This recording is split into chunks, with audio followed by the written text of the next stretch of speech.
我是曹宁，我在《星空下的黑潮岛屿》里面饰演的是摄影师柳朝晴。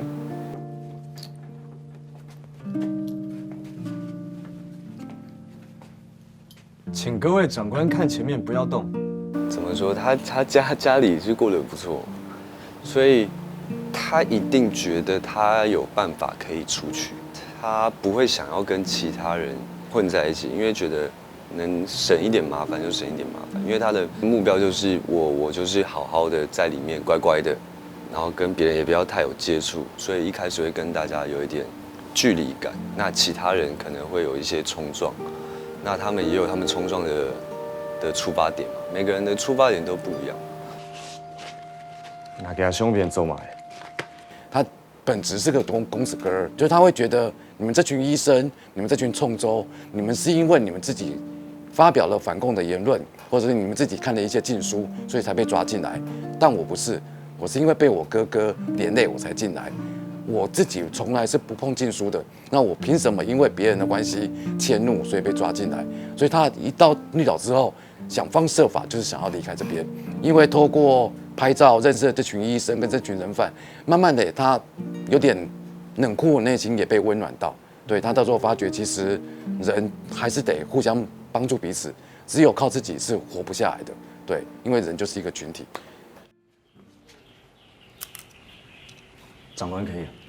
因为在里面要演摄影师嘛，所以我必须得了解要怎么去拍照，或者是调光圈，然后也要透过平常的练习，然后来拍出属于自己可能会想要呈现出来照片的样子。导演那时候是有给我功课嘛，就是要拍一卷底片，因为我人生当中没有用过底片相机，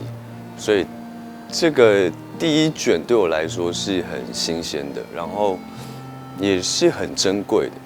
那当我把第一卷相片拿去洗出来的时候，看到那个当下，就觉得是很开心的，因为每一个瞬间都有它的价值。我觉得它是有分阶段性的，一开始比较像是喜欢拍，但是偷拍一些很漂亮的照片。那经过了在里面发生的一些事情之后，他慢慢的改观，然后也因为哥哥从以前就有讲过一些关于拍照那个瞬间是有温度的、有故事的这样的一个概念，所以在里面慢慢的去体会到拍照的价值是什么。我觉得对我来说，哥哥算是另外一种我很敬仰、很佩服，然后是我一个学习的榜样，因为我们都有艺术背景嘛，我是画画，他是拍照，那跟哥哥的情感那当然是会很深厚嘛。那也是因为哥哥的关系，所以才会进到新生处，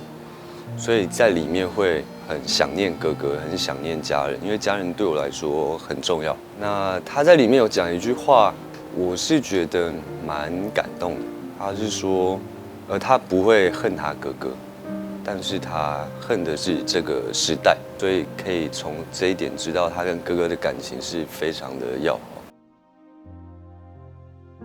我会想跟他说，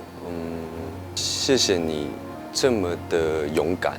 然后把很多的瞬间给记录下来，可以让现在的人